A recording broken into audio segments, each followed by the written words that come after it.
Amanda, what would you say if I told you we're about to welcome a president, an executive director, and a board chair to the show? I would probably say, Marcus, what did you do and who did you talk to for too long about too much? I was afraid of that. Welcome to the gold standard of podcasts for the gold standard of drivers. This is the Liquid Trucking Podcast with your host, Marcus Bridges.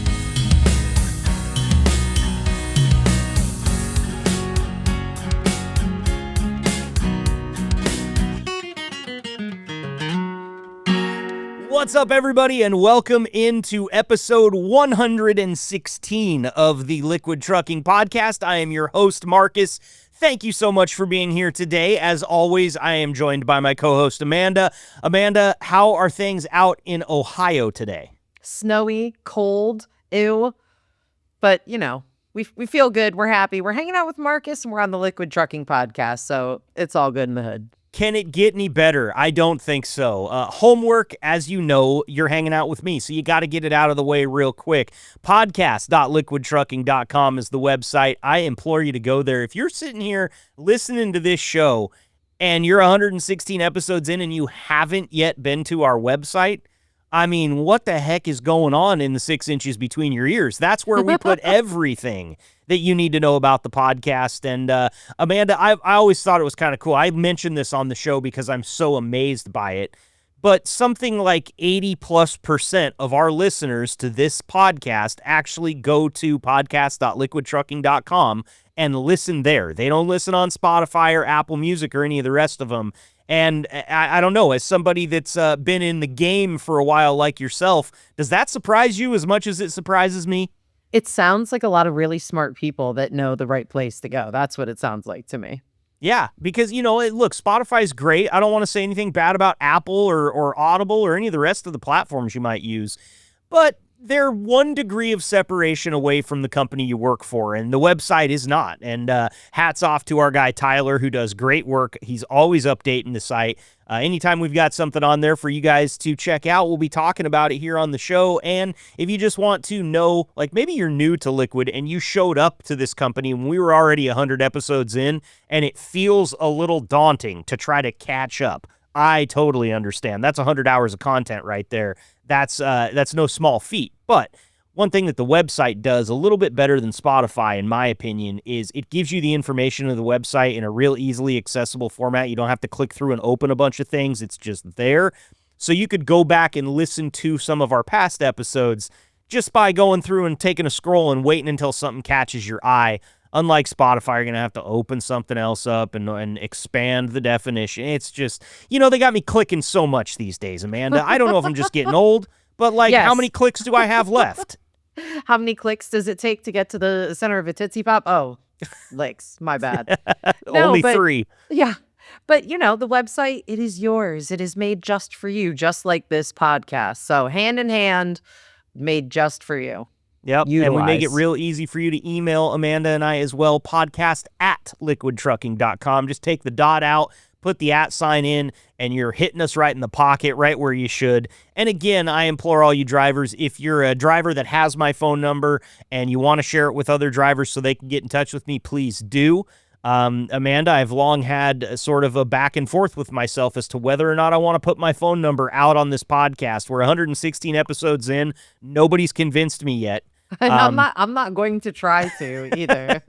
You're going to set a precedent if you do, and then I'm going to have to share mine, and then it's going to be all downhill from there because I will respond constantly with like the worst dad jokes and memes you've ever seen. So that actually kind of sounds nice, to be honest with you. But I have to ask you here because this is something that happens to a lot of us former radio personalities. Did you ever have the overly attached fan or somebody when you were in your radio career that got your phone number, maybe got your address, that like, hey, they're a good person, they mean well, but this is a little bit too clingy? Did that ever happen to you? I'm not going to lie. 95% of the friends I have are people that were listeners. So I think I'm the one who gets too clingy. Okay. That's okay, though. That's okay. You know, I won't lie to you. I was still in college at the time, but I was in like the first maybe year and a half of my radio career. And I was fortunate. I was one of the guys that kind of falls into a really popular show that was already there years before I was. And so dedicated following, all of a sudden the whole city knows everything about you, which is a little bit weird when you're first getting into it. But it's like 4 a.m. one morning. I live in an upstairs apartment. The stairs go up the outside of the building and finish on my porch. And I hear this moaning, and I can't tell if it's a cat dying or if a couple of raccoons are mating. I don't know if somebody has actually parked on an armadillo, and that's the sound that they make when they're getting crushed beneath a tire. I'm so scared of where this is going. My downstairs neighbor, bless her heart, she was a drug addict, but she was a nice lady.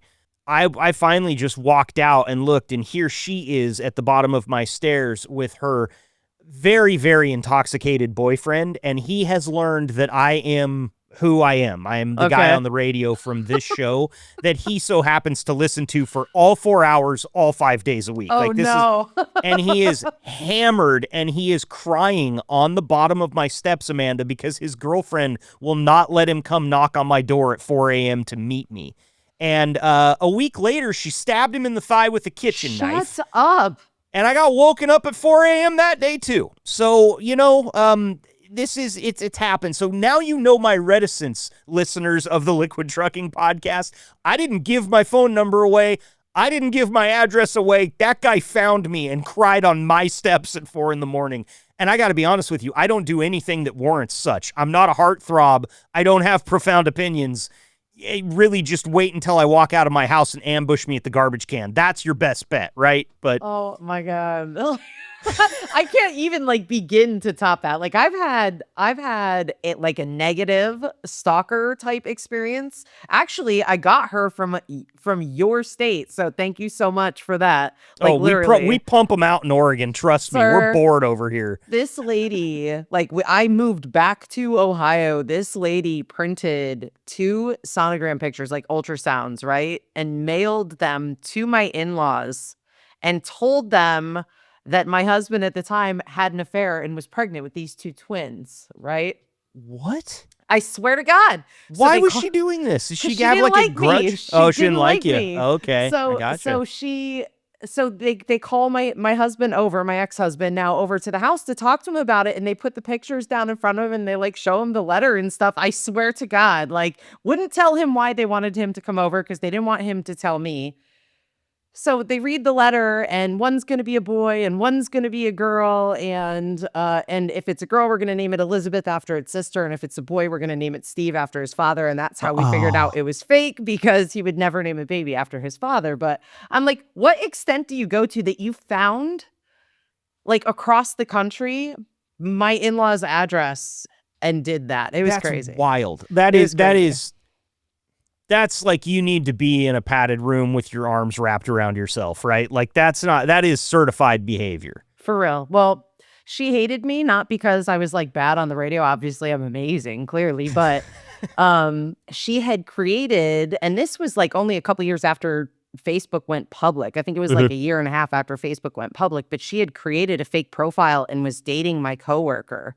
And I figured it out. So that's how I made the enemy. But that enemy followed me all the way back from Oregon to the state of Ohio. Wild, right? That is very wild. You said you didn't have something that could compare. Mine was a drunk guy crying on stairs at 4 a.m. Yeah, you can push him out of the way, right?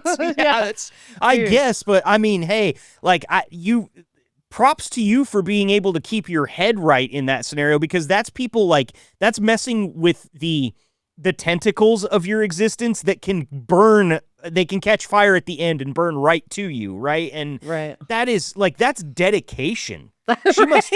She must have really been pissed off at you. I mean, good Lord. The internet's a magical thing. So well, I'll tell you what. When we go off the air, you give me her address, and we're gonna go full circle on her. I'm gonna go set up a tent in her lawn and see what she thinks about it. We've got a great episode planned for you today that has nothing to do with what we just spent 5 minutes talking about, but I am always going to be asking you about things that happened in your radio career, because the amount, we listen to truck driver stories on this show all the time, and that's why this show is so good. I have as many stories from my radio career as the drivers have from their driving career. And now that I've got somebody that can relate a little bit to them, I'm going to start telling those a little more. I wish that the guy crying on my stairs was the worst one that I have to tell. And he got stabbed for his efforts a week later. So, she's like, stop crying over Marcus. Stab. Exactly. Which I'm honestly glad that she took she took the initiative there, because I was going to stab him if he showed up on my porch again. I'm just kidding. But play Misty for me. Anyway, fantastic episode for you today. As I said, nothing really to do with what we're talking about there. But as we shift gears here, I want to let you guys know that Amanda and I were blown away with the response that we got from our next guest. Not only did they agree to bring one person on to talk to us about it, they brought on like everybody that is an important decision maker in their organization. And I'm so excited. We are about to welcome the president, the executive director, and the chairman of the board from the American Truck Historical Society here in just a couple of minutes. That's David Schnautz, Marty Glomb, and John Gravley. And just... like I said, Amanda, so blown away. We fight really hard to get good interviews on this program for you guys, and every expert that comes on is so gracious with their time. But it's rare that we reach out and ask for an interview with a person, and we get back, no, I've got even better for you. Let me get the president and the chairman of the board on as well as myself. And wow, they brought it. I'll be honest with you. We've already done the interview, so we know what you guys are about to hear, and holy crap, I'm so excited about this. I've been calling people about this interview since we finished it yesterday to tell them how excited I am about it, Amanda. It was a good time. A good time was had by all. And at some point, I feel like they tried to poach me from you. So it's going to be a good time. They did. And if I didn't like them so much, maybe I would have gotten stabby with them too. But no, they were so cool. And any way that we could, I mean, they're the type of guys that like, they were so nice and so generous with their time and so gracious that if they did poach you from me, I would be like, well, she's going to work for a hell of a group of guys. Like, I can't really say anything about it. At least I know she'll come be on the podcast and talk about it later. Right. I mean, if anything, I might go take a long look in the mirror and be like, why didn't they ask for me? And see but all that aside, this interview is awesome. We're going to talk to them about everything they've got going on. We're going to talk to them about their favorite thing they've got under their stewardship. We're going to hear about some events, which one of those events very near and dear to me, and maybe you can even come out and see me at that event. You'll have to stay tuned and listen to the interview here with Marty, David, and John from the American Truck Historical Society. Stick around.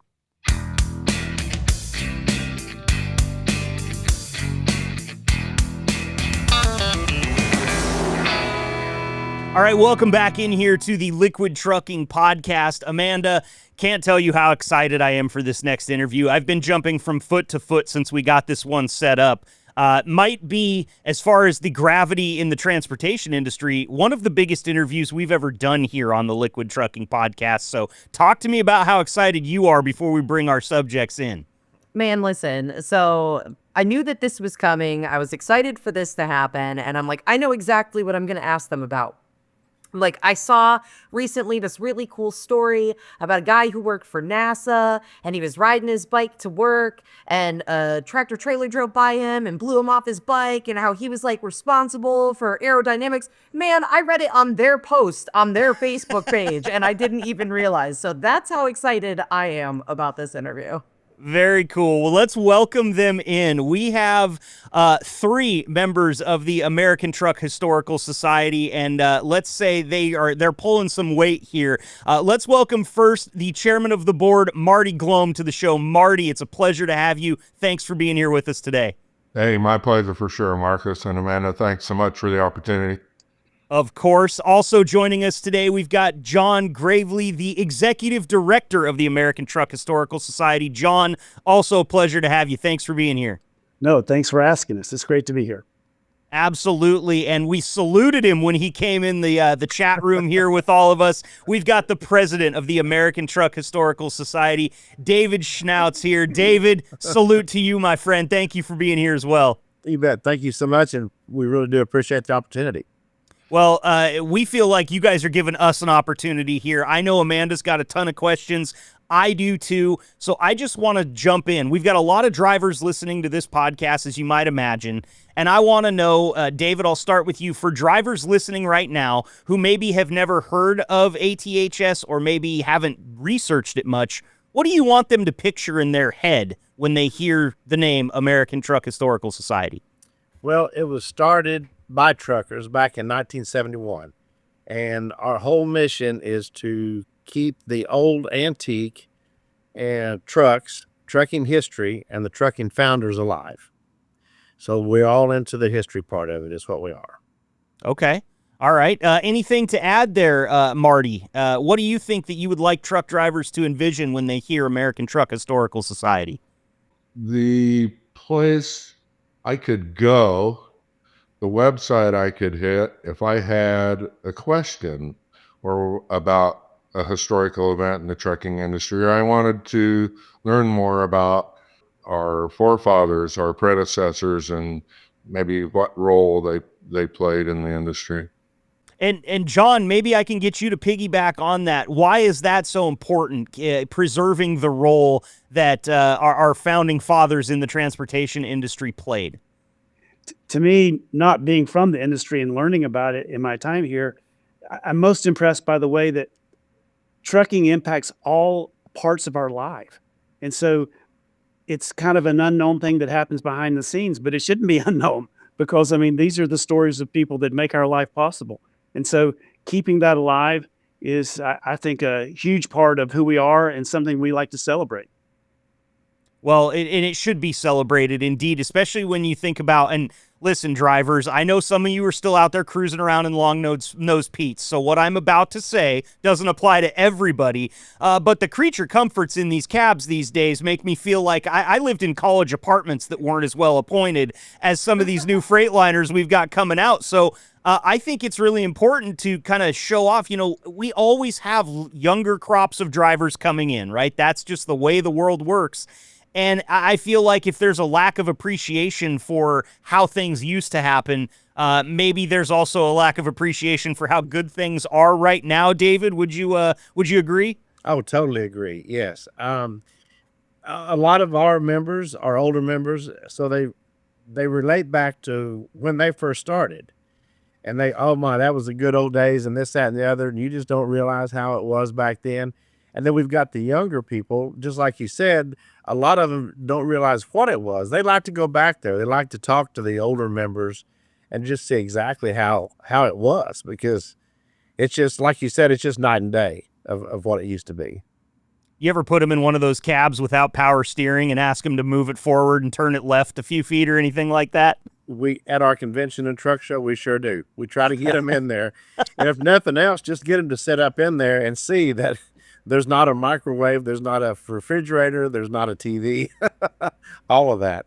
Absolutely. Now, John said he didn't come from a background of trucking. Marty, are you a former truck driver, or what's your involvement in the industry before ATHS? Started as a heavy equipment mechanic and then an owner-operator for quite a few years. Okay, so you're out there running the equipment that you're now preserving. In the good old days, yeah. And how about you, David? A little background from you in the trucking industry. How long have you been involved? I was started to be an owner operator in about my first truck in '86. Wow. I've been that long. My grandpa and my dad trucked before that. So I was kind of born into the industry. Okay. So, yeah. All right. So it's in the blood there for sure. And John, where did the experience lie for you, and what brought you to the transportation industry? Marty is the Marty reached out when they were going through a transition of leadership and asked me to come on board to help him out. And it's one of the best calls I've ever had when Marty invited me to come aboard to be a part of the organization and learn. I mean, we have a huge, over 20,000 enthusiasts all over the world, people who love trucks. And I mean, that's cool and very amazing. But we also are the one organization in the world that's trying to preserve the history of trucking. And so that makes us unique in that regard. And so, I get to go to like Peterbilt and get a tour of their plant and see how the new trucks are made, because they have archives that they're thinking about sharing with us, because they don't have anything I mean, they're not going to do anything with them, but they're important. And so we can be the ones in the organization to do something with their history and help keep it alive. That's so cool. And I'm glad that you guys are there for them to reach out to, because that information, all of that history might just be lost to time if it's not for somebody like you guys finding a way to preserve it. So I'm not going to call out the name because I don't want to embarrass anybody, but there is a manufacturer that has talked to us about their archives, and they're off the parking garage in a parking lot. And it's like, maybe we could put them in a little better space and help out with them. And, it's not that they don't believe they're important. It's just not part of their business. They're thinking about the next truck and the next thing they develop, which is understandable. But let us take care of it and steward that and keep that story alive.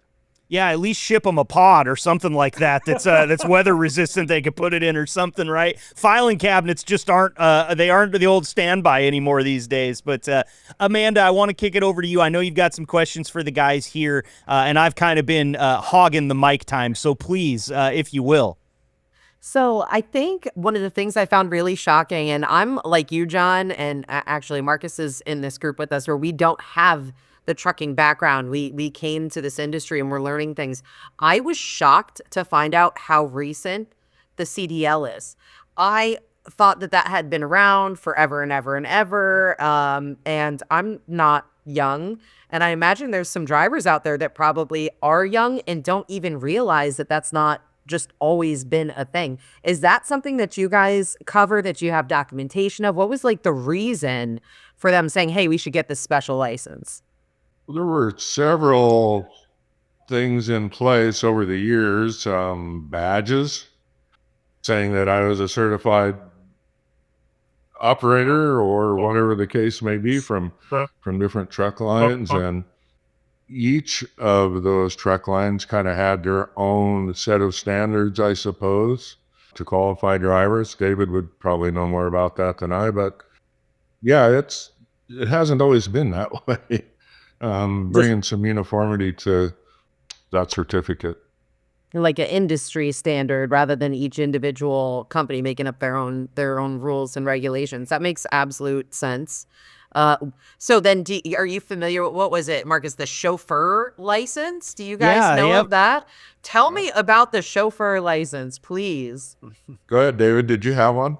I did not. I had a Class A. It was my first one. Me too.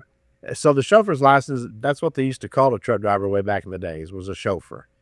Okay. Not sure where that came from or why, but that was before like the Class A license or Class B or Class C license. And so that was the predecessor to that. So and kind of getting what Marty was talking about there too on uniformity, I got my Class A license. I could drive an 18-wheeler. I got it when I was 16 years old, driving a 26-foot school bus for my driver's license test. Wow. So therefore, that's where the uniformity comes in. Each state was different. I'm from Texas, so each state was different. They allowed that. Some states you actually had to pull a trailer. Well, all of a sudden, I mean, you get people out there with no experience at all that was pulling tractor trailers that had never been in one. So it was that's kind of why all that came together. Then, we're kind of getting off point. Then the chauffeur's license, then the Class A license was coming out. And some people just call it a commercial license. And then it went to the CDL as we know it today. Well, you guys have "we don't need no stinking badges" stuck in my head now, so thank you for that. Well, Amanda, you bring up a point. I've been saying I'm not part of the trucking industry, but I drove a school bus, so I'm now thinking maybe I was a trucker. See? and that connects to Amanda in a way as well. Not being part of the trucking industry until you got this job, but you did have a little bit of it in your family. Yeah, so my stepdad, Pop, he was a CDLA driver for over 20 years, and then he retired, and then he started making my mom insane, so he's now out of retirement, and he is driving school bus. So comes full circle, John. You totally can be in the club. There you go. I'll tell you, if my school bus driver was a former truck driver of 20 years, I would have straightened up and flown right in that bus. Mine was way too friendly. She was just way too nice. I have a feeling that Pop keeps those kids in line. I want to say that the first time he and I ever went to go do something together, actually we went to go to a classic car museum. I am near the Pro Football Hall of Fame in Canton, but also in Canton is the Canton Classic Car Museum. So he was making my mom insane. I said, Ma, I will take him to go do something. So went to the house. Of course, he had to drive because when you're a career driver, I don't know if you guys have this experience, but he wants to be in charge of the wheel no matter where we're going. Yeah, all too familiar to our former OOs out there, right? So we get in the car and I'm like, cool, perfect time to bond. I'm going to let him pick whatever music he wants to listen to. Now, we're talking about a guy who also, David, he's from Texas. Okay. Was in the Army. So, retired military, retired truck driver. This man chose the Spice Girls. And I just... I'm like, you will be in my life forever. Like, that's so adorable. It just, one of these things is not like the others. And it's so weird. It's so weird. But so I imagine he's probably all right with the kids. Yeah, it sounds like it. And I imagine having a CDLA for over 20 years, he's probably handled some more difficult loads than some elementary school kids. So absolutely.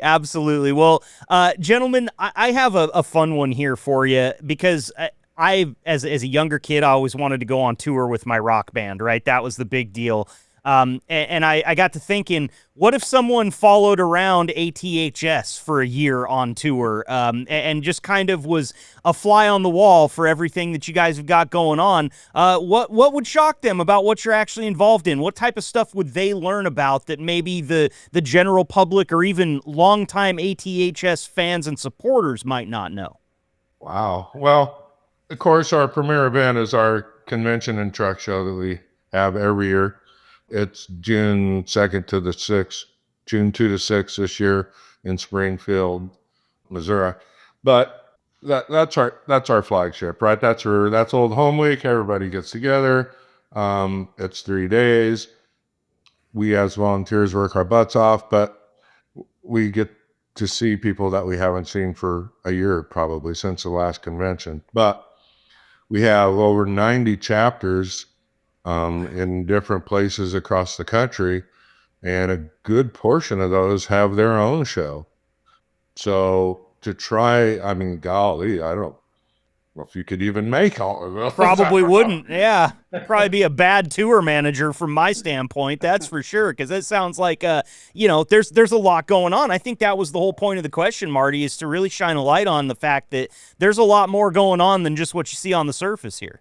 Yeah, so a story of one of our members, talk about the enthusiasts, the people who love the classic trucks for a whole variety of reasons, but a lot of it is restoration. So Marty and David have both been a part of restoring classic trucks. We have a member who does that. He wanted to restore a particular truck that was a Western style truck that had a chain drive, and the rims were not standard, and he wanted to restore it, but he wanted to keep it as much original or whatever. So he couldn't find the part. So he makes a deal with a company to machine the part for him. And they'll say they'll do it only if you can sell 100 of these. And so he gets on and finds other people that need this particular rim till he gets to 100. Then he gets the part made and shares it with all these other people. But that's kind of like our members. So they love their trucks, but they're also sharing knowledge with each other about how to do the thing. And that's the fun part of getting together for the chapters, because they get this knowledge that's just not something that everybody knows. And I know today you can probably find it on social media, but it's the members and their expertise. Marty has expertise painting, how to paint the classic trucks. And so he can share that with others. So that's the kind of fun part of what's happening behind the scenes. A lot of times that people don't know about is how the members are interacting with one another. That's so cool. And I mean, that's no small feat to just not be a wheel salesman and have to go sell 100 sets of wheels for a truck that doesn't exist anymore. I might give that guy a job selling insurance or anything else, because let me tell you, he'd sell a ketchup popsicle to a woman in white gloves, no problem. That's amazing. And I'll just add, that truck now is in the Netherlands. Some guys in the Netherlands wanted that truck that he restored, and they bought it and shipped it. So it's now lives in the Netherlands. Wow. I'd keep those guys' numbers too, because I got a bridge I want to sell them as well if they're buying. That's amazing. Well, let's stay on that for a minute, because I haven't restored anything in a long time, but when I was 14 years old, I bought my first vehicle. It was a 1972 Chevy Stepside. And a few years later, I blew the engine up in it and had to sell it. And I miss it more than certain dead relatives. I'll be honest with you, fellas. I feel that. So I want to talk about some projects that maybe you've got going in the restoration area, or maybe something that you've just finished. David, Marty, you guys got any projects in the works right now you can talk to me about? Go ahead, David. Tell us about Bud. Well, we Bud. do. We do the truck. My main truck is a 1981 Kenworth W900A, and that's the main truck that I drive. And we drive them all over the country. Once we restore them, they're not trailer queens. We just drive them all over the country, so that's good. The one I'm working on right now is a 1964 B model GMC. That's a little conventional. They were all steel bodies, mostly used up around. Well, they were built around Michigan. They're GMC, of course. And they were used up there. They didn't get south much and all that. So most of them were just rusted down into nothing, and they've been junk a long time. So when you find one, it's really rare. So this is the only truck that I bought without even seeing it, other than pictures, and I bought it out of California. So I only know, even in our ATHS circles, I only know of about 5 more of these that even exist. Wow. So that's kind of another ATHS deal. I bought it. The guy was a member. I bought it from a member. I needed some information on it. Another member has all this in New Hampshire, and he is a B model fanatic. So I can go to him, and it's like John said, that the internet, the inner working is just crazy with ATHS. It sounds like it. So how far off are we on this project, David? I'm hoping Marty mentioned our Springfield, Missouri convention. I'm hoping to have it done by then. Me and my grandson are the one working on it, and we do everything but the paint. So once I get it out of the paint booth, we'll get to working on it, and hopefully we can take it there. Okay. And as far as the paint is going, is somebody that you know working on the paint right now, or is that something that Marty, are you the guy in the paint booth out there? I was gonna ask that. I'm retired. Well, that's great, man. I can't wait to see pictures of that. Anything else, Marty? Do you have any projects in the works? You restoring anything right now? Just finished one. Like David, I just finished a 1979 Kenworth conventional W900. Pretty quick restoration. Spent about 6 years on it. There's just no place to quit once you get going. That's a retired life. 6 years to work on your project. It's whatever. I'm retired and take my time, you know? Yeah, right. Well, unfortunately, I was working through all of that. So, well, now you can take more time, you know? now I can drive it wherever I want to go, right? That's right. I love going out to my shop and working. That when I was working full time, that was my release from corporate America, right? Go out there, do my thing. Nobody bugs me. But now that I have the opportunity to retire and have done that, I'm really looking forward to running that thing around the country.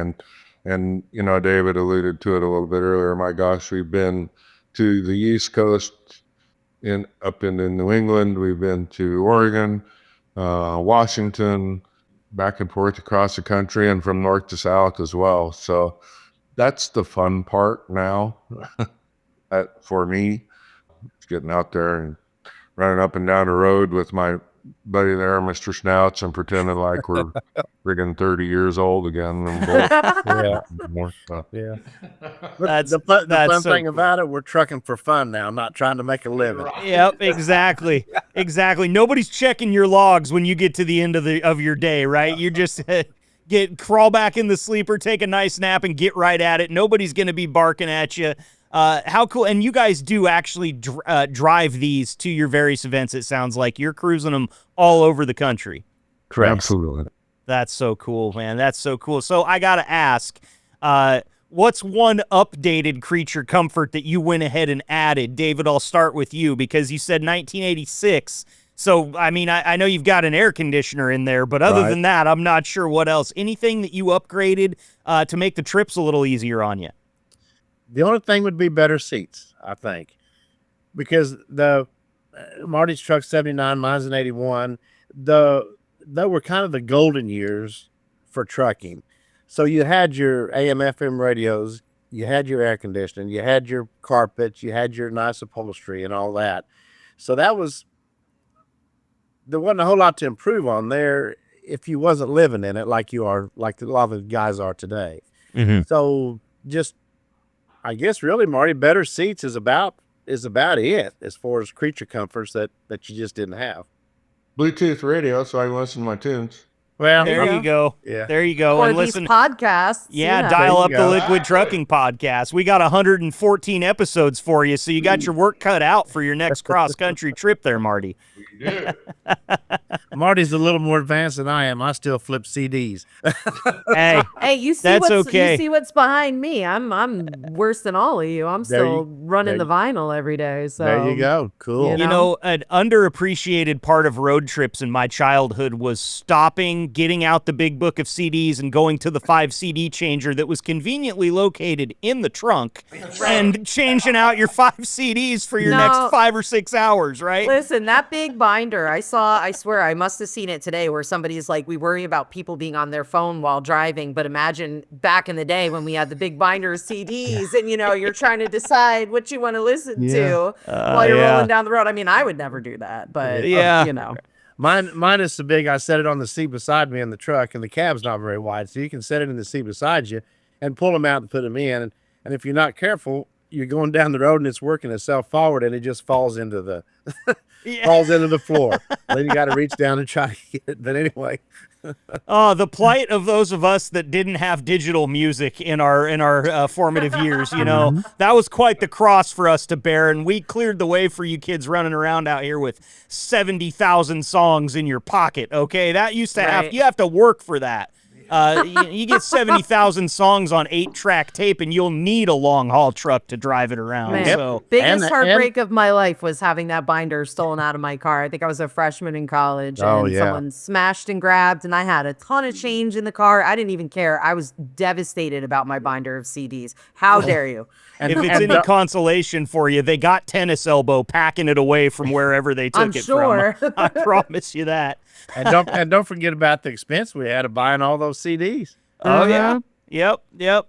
Well, gentlemen, this has all been awesome. I want to get. We've just been having such good conversation that I haven't been paying attention to my questions here. But I'm going to be a true professional and ask you one from my list, because it's one that I'm very attached to. We have some emotional moments on this show. We like to have fun. We like to laugh and everything. But we've had some drivers come on and be, very heavy, tell some heavy stories, some emotional stories. So I was wondering, for you guys doing what you do, what's the most emotional moment you've witnessed through this organization? John, I'll start with you. To me, it's emotion, the passion that people have for the restoration, and the love they have for what they're doing. And the passion in terms of, these conversations that are at times intense, about whether someone has made the right decision about this part of the restoration or that part of the restoration, but it's not out of anger or meanness. It's out of just the love of what they're doing. And, I don't appreciate, like when you're restoring an old truck, and whether it's the original or whether it's the original with modifications so you can take it on the roads today, or if it's just, completely new. So there's a lot of feelings about that, but it's kind of just fun to watch people discuss in a friendly way the various ways that people have approached their restoration project. Sure. It was very PC, John. Good job. Yeah, it was, because we've talked to enough drivers on this show to know that two drivers that are best friends, if you didn't know them, you'd think they hated each other, but they are actually good, fast friends. So I understand how those conversations go, and we'll just call them colorful from time to time, right? That's a good way to put it. I got to love it, because I'll go up to one of our members at, like, Matt's. We have a lot of our trucks show up at the Mid-American Truck Show in Louisville, and wouldn't know many of these people, but I want to go up and say hello, and it's nice to see you. And they start talking about their truck, and they're, the details get so quickly, I don't have a clue what they're talking about. I mean, and it's like, I don't want to be rude, but it's like, I don't know. I hear you. How about you, Marty? As far as an emotional moment you've witnessed being involved with the organization? So we have a pretty extensive awards program at ATHS, and we honor people that have been in the industry for 50 years, 75 years, companies that have been around 100 years, but down to the very personal level, an individual who has dedicated his life to the trucking industry, has sat in this truck for 50 years, maybe more. Nobody but him and his family know that. But we do our best to try and find some of those people. And when we're told about those people, we certainly celebrate that with them. And to see some of those folks come up on stage at our awards banquet and receive an award for 50 years in the industry, it's pretty moving. It really is. I can imagine. I've not been a part of something that substantial. I was present for a driver that was awarded for 4 million safe miles back to back, and I'll tell you, to see what it did to him, to be recognized for that, because that's no small feat. You could talk to 100,000 drivers out there and not talk to one that's got 4 million safe miles. So how cool is that to be able to be the people that honor those people that really do deserve it, Marty? Yeah, it is an honor for us to be able to do that, without a doubt. David, I'll pose the same question to you. Your most emotional, your favorite emotional moment you've witnessed, whether since you became president or before. Yeah, well, I'll go a little bit different direction. For instance, at our National Convention and Truck Show, that's kind of what most things revolve around at ATHS. It's the people that are come to work together to put that on is just crazy. We're talking about we're having 1,200 trucks at one of our shows and convention, and close to 10,000, maybe 11,000 guests that come through the gate, besides the people that brought Marty brings his wife and I bring mine, so that's 2. I bring an entourage, so that's another 3 or 4. I bring some more trucks, and it's just everybody working together to put that on. Even though if you don't kind of like the guy much, well, you can kind of avoid him just a little bit, but in the end, you're still working together, and you're getting everything done. And a lot of the fun of it, and Marty and I keep going back to this, is driving our trucks. So we all get together and make a convoy out of it and ride together. Well, here's a bunch of old trucks garnering a bunch of attention, and people asking, what are you doing? Where are you going? Where are you been? All that. So that's really a great deal too, on the other side of what Marty was talking about. It's just the whole experience. And how many great people it takes to be involved to make that experience so special for so many people. I think it's great that you mentioned it, David, because it's some of those, who's the unsung heroes here? Who are the people putting in a lot of work that don't get the recognition? And it's no small feat, once again, to have 1,300 trucks in a place. I don't care where that place is, even if it's a lot that's built for that many trucks. That's a lot of trucks. So you're not. Amanda, I'm getting very excited. I am very excited, as you can tell. Don't want to be hogging the mic. Yeah, don't want to be hogging the mic some here. Of the obvious. So this is what I want to talk about is you guys have a visitor center. You don't call it a museum. You call it a visitor center. It's in Kansas City. Kansas City. I was going to say St. Louis. It's in Kansas City. Is it on a route that drivers that are working can stop and access it super easy? Like, I'm picturing you guys on the interstate. You need to be, taking over like a rest area or something. But tell me, what's the visitor center like?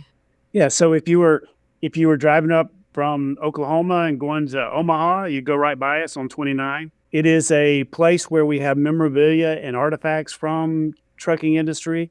We have the library that has the biggest collection of historical documents that anybody has here in our building. And then we have the Industry Leaders Hall of Fame. You talked about being near the Football Hall of Fame. We have the Trucking Industry Leader Hall of Fame here. We've been doing this for 5 years, where we induct 3 or 4 industry leaders, people that have had an impact in the industry, and celebrate them in October each year. And so you can see that. So, that's what we are. We invite people to come here. It's free, and wander around. And one of our staff, our director of membership, he loves giving tours, and they go on because he loves talking about what he has here. That's the kind of job I need in retirement. Like something where I can just talk someone's ear off all day. I mean, he's perfect for it because he just has never met a stranger. And so people come, and he's happy to give a tour and show people around. It's a phrase that it's accurate. I hate to use it. One of the best kept secrets, and we don't want it to be a secret. It's not by intention that it's a secret. And we're trying to put more and more information online. So you go to our website, ATHS.org, and you can see now the Hall of Fame. You can see what's happening in the Hall of Fame because a digital version is there. You can also access some of the material in the library.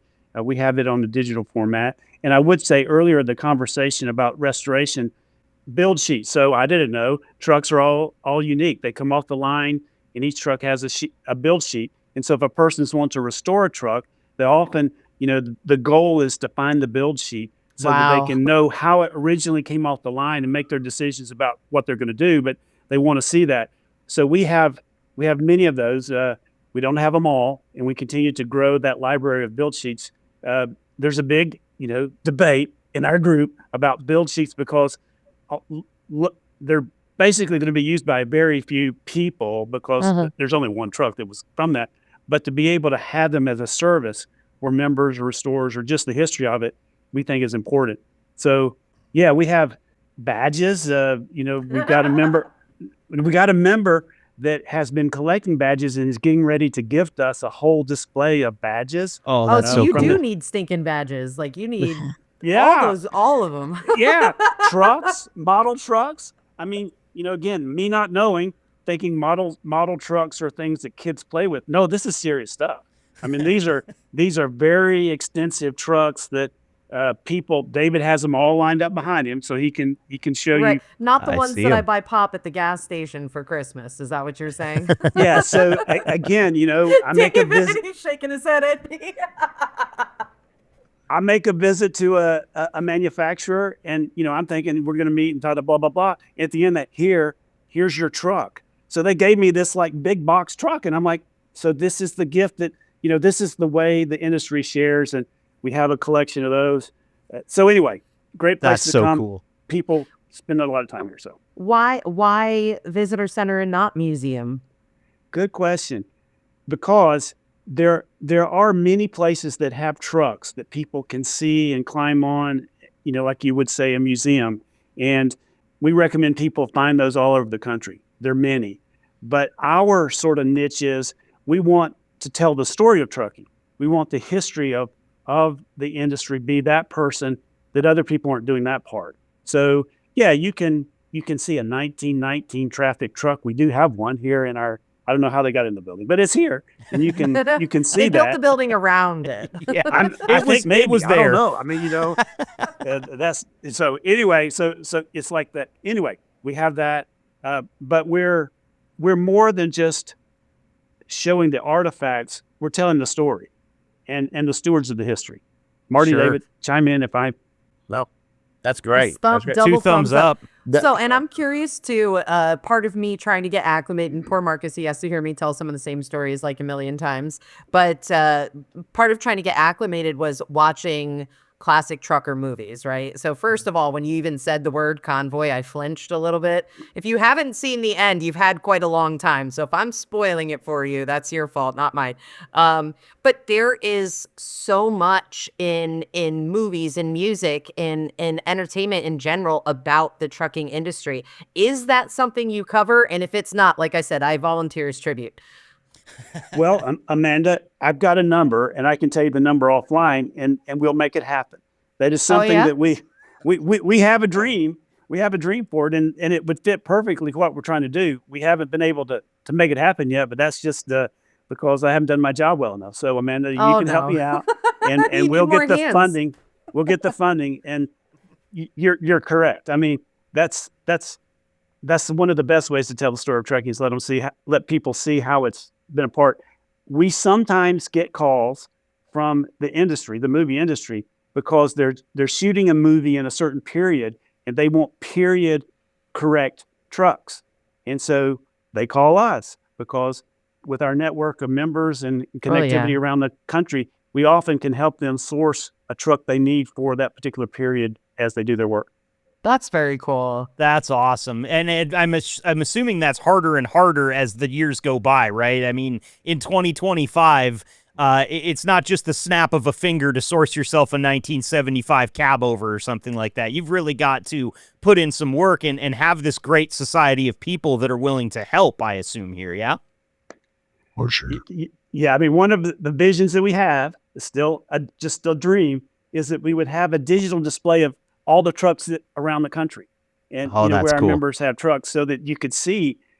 That would be pretty cool. I mean, we Marty and David understand because they know the people and know where they are. But if we could visualize it so other people could just see, where these trucks are, that'd be kind of cool.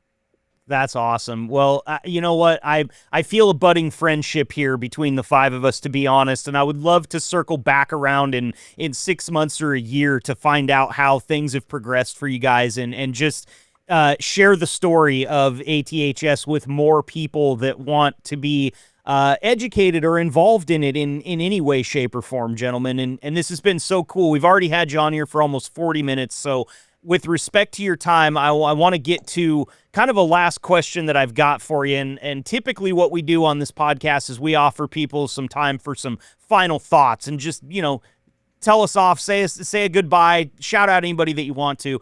I'm doing away with that for today because I got to know from you guys. And I'm going to go to each one of you individually, so be thinking here. But David, since you're the president, I'm starting with you. You've got all those awesome model trucks in the background. I have a feeling you're going to know, what is your favorite piece of the trucking industry that you guys have under stewardship at ATHS? One thing. To me, it would be the literature. We've got original literature dated back to when they first started doing it, back in the teens even. Wow. And we make that available to the members, and we can make copies. You can make copies. You can come make copies. I mean, either way. But to me, that's the most, I guess, impressive, because that's something that nobody kept back then. I mean, even a truck salesman, once that truck was gone, you might have kept it for 2 years, but after that, throw it in the trash. Let's sell one of the new trucks over. So to me, I think that's it. Probably.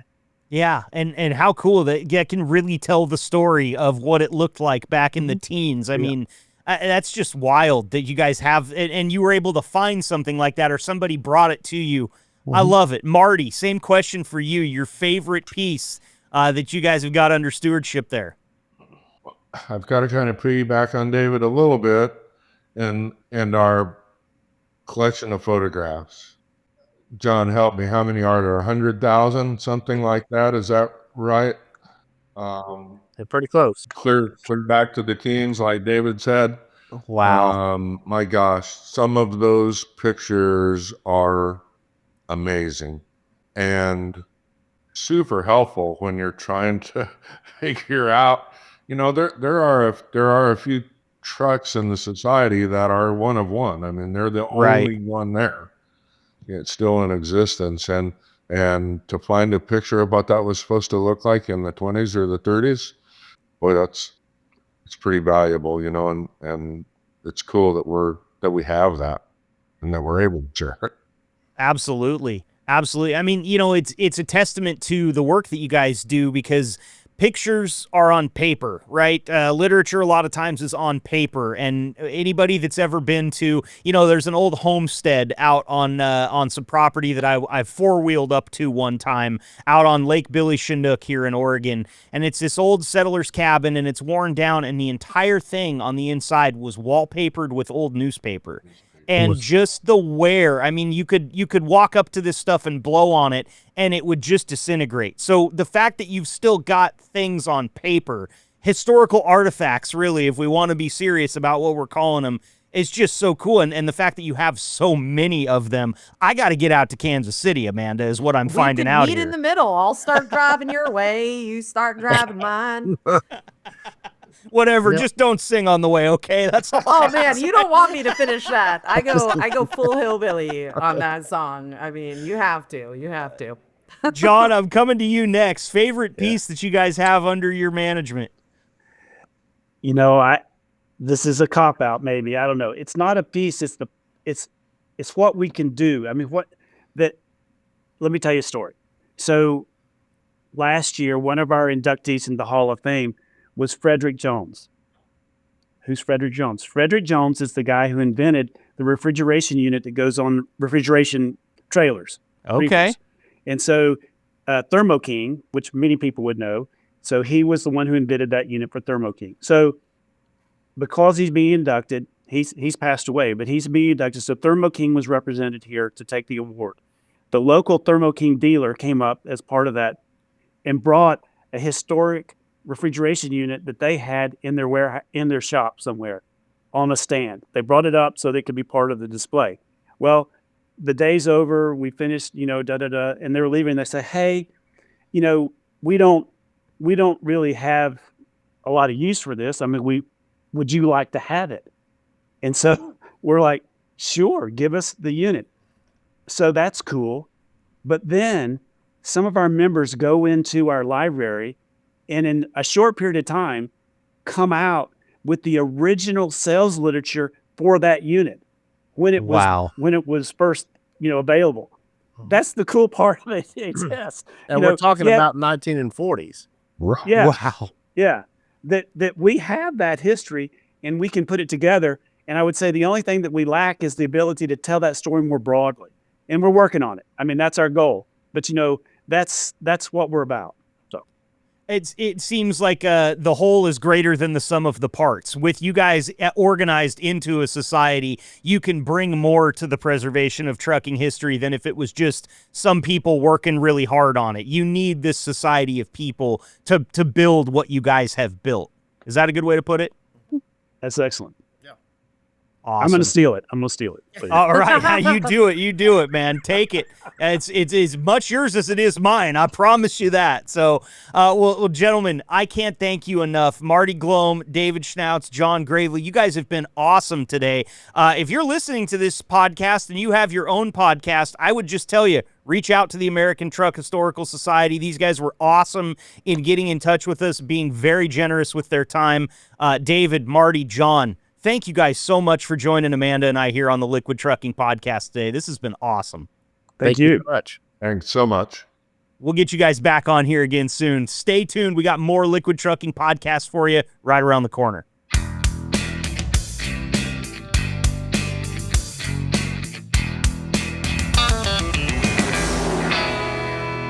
Big thanks to Marty, David, and John. Amanda, that was so cool. I didn't know that I was as excited about the American Truck Historical Society as I am now. I almost want to kick myself for not preparing well enough for this interview because there's so much that I didn't know and so much that they're involved in. You talk about like each truck, every single one of them coming with the build guide like that, and thinking that they've got some of those from like the 1920s somewhere that somebody could go and actually put their hands on and restore a truck from that day and age. It's wild to me. Absolutely. I'm so impressed with everything they have going on, but I'm also excited because they have so much planned for the future. They have so much more that they want to do, and I know that they're going to do it. Of course they are. They're not. Those guys didn't strike you as guys that wouldn't do the things that they talk about doing, right? They just not at all. A couple of them being truck drivers and owner operators at that. It's like, oh no, these guys will get it done. Whatever they put their hands in. You know it. And seriously, I'm like highly considering compiling my list of pop culture trucking references and throwing something together for the Visitors Center, which is free to get into, by the way. But the thing that I'm more interested in, and you would have to assist me with this, you were mentioning that people might be able to see you out somewhere.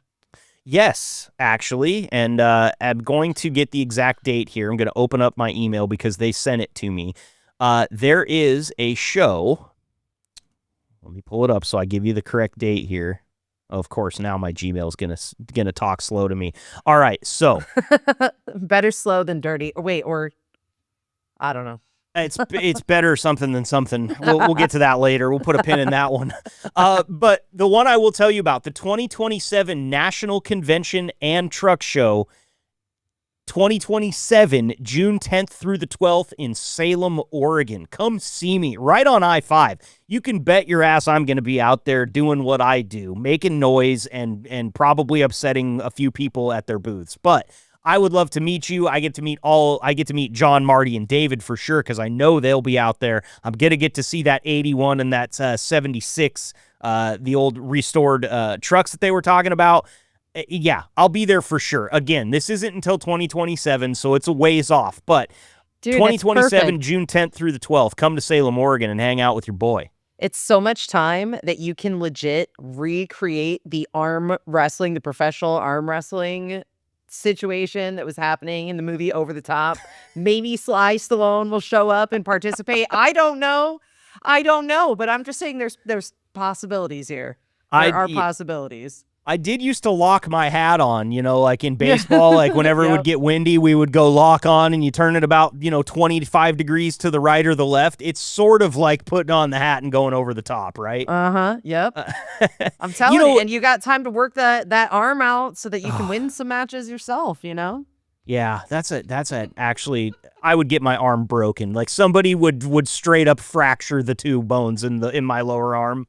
I've seen these truck drivers. You guys are stronger, much stronger than I am. So, but yeah, that's only one of the things. They've got the 2026 National Convention and Truck Show coming up June 4th through the 6th in Springfield, Missouri.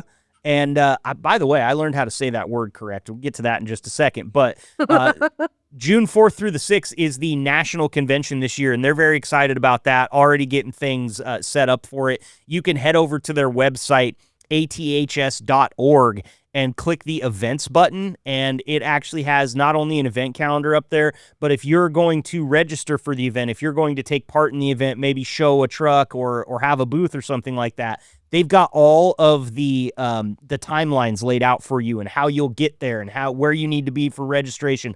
All that stuff's already there. So if you're taking part in the national show, definitely go over to aths.org and do your homework. Something you mentioned there, it really is quite astounding. Not astounding. I feel like that's negatively connotated. It's a little mind-blowing to see how prevalent in pop culture trucking used to be. It's not really that way anymore, but if you look back only as far as like the 70s, what you see is a ton of music, a ton of movies, a ton of TV shows involving trucking. It was kind of a Wild West industry back in those days. And there's a ton of it, Amanda. If you actually set out on this mission, I think you'd have a ton of stuff to hand over to them. Oh, absolutely. And, I would enjoy the heck out of it. I spend quite a bit of time making my way up to the Rock and Roll Hall of Fame around here. And what a lot of people don't know is it's more than half museum, okay? Like the Rock Hall itself is such a small part of what is actually inside that building. And the majority of what you're seeing when you go in there is like memorabilia. I would be so hardcore recreating that situation. Imagine having a room you can sit in with a screen that's going to play the best clips, Smokey and the Bandit, greatest of all time, which in this journey for me of learning about all of these movies recently, I found out that one of my kids, her favorite movie is Smokey and the Bandit. I never would have even known that. Like, that's so random. But, so much. And in music, too, my God, so many references in music. And, I think it'd be also fun to do like the history of the CB radio. Yep, absolutely. There's so much there. And I've done some digging into the CB and sort of the lore surrounding it and what it's used for these days. And while it's not as prevalent in trucking anymore, the doomsday preppers love their CB radios and the shortwave and the ham radio and all that. Like there's some really cool stuff there, and I bet you ATHS has probably dipped their toe into that for sure. I think about the I think it's called the Mopop Center up in Seattle. It's like a pop culture museum basically, and it's Mopop Center. You go in and they have a 3-story tall cylindrical column that is built out of guitars, and they're all working, and they all play songs together. Like you can see the little things flickering on, and it's fully cylindrical, and it kind of expands as it gets to the top. So it kind of looks like an upside down road cone that's just made of hundreds of guitars, and it's right in the middle, and it'll just be playing a song. I stood from me to my computer screen away. The only reason I couldn't touch it is because it was behind glass. But Dave Grohl's drum set that he recorded the album Nevermind for Nirvana on. Like that's, I mean, you know, you're about my age. Like that might be the most iconic rock album that came out of our generation. For sure. And Are you a Foo fan?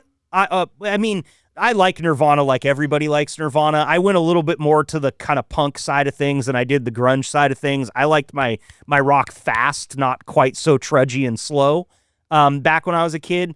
But it doesn't matter because in those days, like the Nirvana days when they were doing Bleach and they were doing their first, like the first kind of things, like there's a spot where it's rumored that Kurt Cobain played a show in my hometown of Enterprise, Oregon of 2,000 people, which is only about, 4 or 5 hours from Seattle, so it's feasible. But like you look at this building that the people that lived in the county then will tell you, oh yeah, he came and played a show there. Amanda, it's a barn. Like it's not a building that stands up anymore. So I think about it from like the history and like where things were and where they went to. Like when they recorded on that drum kit, they didn't have anything. They weren't Nirvana yet. They were this band that was trying to become Nirvana. So that's, for me, that's what is so cool about this stuff. Like if I were to go to the visitor center and see some of the relics of the past of trucking, it's like, we would have never known we were going to have cruise control and air ride seats and air conditioning. These guys are getting tennis elbow from rolling down the damn window. I mean, I think about like, I just want to get up in a cab over. I want to get up in a cab over that had a sleeper. Like make me understand how you guys fit all that shit in that spot and made it work. Okay. And so, yeah, I don't know. I can't wait to get out to these places. And I hate that it's all the way out in Kansas City, but I know I'm going to be going out there again because that's where all the trucking companies are, is in the Midwest. So I will make it out there. By the way, super jealous of you being so close to the Rock and Roll Hall of Fame and the NFL Hall of Fame. That's oh my God. I'm really upset about that. So if you are actually a resident of Cleveland, you can go to the Rock Hall whenever you want. And I'm very angry because I just learned that like 2 weeks ago. And my mother is a resident of the city of Cleveland. So I could have been going for free this whole time. But yeah, no, it's Northeast Ohio is a happening place, baby. It really is.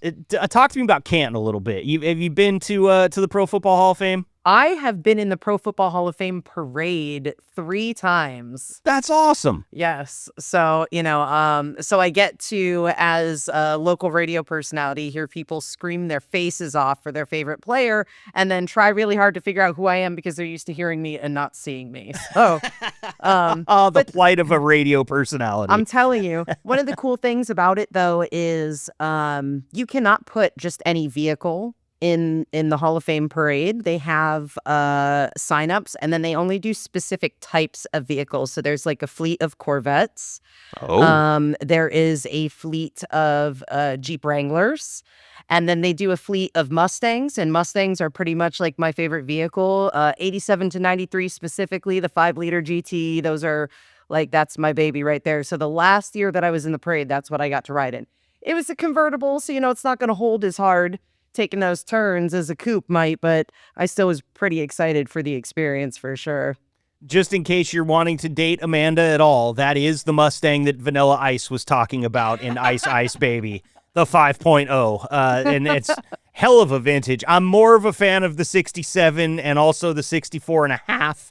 Yeah. But that's only because I've just got this huge soft spot for those late 60s vintage muscle cars, but Mustang, man. Hell of a car. And Eleanor, Gone in 60 Seconds, the GT 500, stop it. Stop. Get out here. Stop. Shut up. And there was finally just a ruling in the lawsuit over that whole thing. Like they had held that as protected property under creative rights, Eleanor, and they would not allow you to reproduce Eleanor from Gone in 60 Seconds. That's why you never see them around. There is no, Chip Foose couldn't do it, Saleen couldn't do it. All of these companies that tune Ford Mustangs aftermarket were actually prohibited from reproducing Eleanor, and that just got lifted a couple of weeks ago.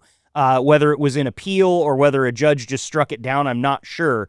But I'm hoping, Amanda, beyond all hope, that we start to see some recreations of Eleanor on the streets. That would be nice. That'd be crazy. I'd be pulling up next to it in my Honda Civic, revving my engine. All right. Well, hey, we want to say thanks again to John, Marty, and David from the American Truck Historical Society. You've got to go check those guys out at their website, aths.org. Come out in 2027 in mid-June to see me in Salem, Oregon, because I'm going to be up there at the convention. And then also this year, more importantly, the 2026 National Convention and Truck Show, June 4th through the 6th in Springfield, Missouri. And this is also part, they tell me, of their larger Route 66 celebration. So if you can't make it out to Springfield, there's a ton of stuff going on up and down Route 66 all throughout the summer. So go check those guys out. Amanda, it's been awesome. This has been a fun episode. Found out a little bit about you, found out a little bit about what you've been up to, cruising around in Mustangs and Pro Football Hall of Fame parades. You know, I feel like I learned something new about you every day. And I've learned not to cry about you at the bottom of your stairs. So yeah, just that puts you on the speed train to getting stabbed in the thigh by your girlfriend. Thanks everybody for being here for episode 116. We'll see you next week for another episode of the Liquid Trucking Podcast. Stay safe out there. Keep the shiny side up. We'll talk to you soon. Thanks for tuning in and being the gold standard of drivers on the road. Be sure to like and subscribe to the channel and tune in next week for another episode of the Liquid Trucking Podcast. Interested in finding out more about what it takes to bring a podcast like the Liquid Trucking Podcast to your fleet? Bulldog provides tailor-made top-to-bottom podcast production services. We'll meet your terminal staff, connect with your drivers, and bring you the content you want your drivers to hear. Type bulldog.works into your browser to connect with us and learn more about what we can do for your fleet. That's bulldog.works for podcasts, tenacious recruiting, and more.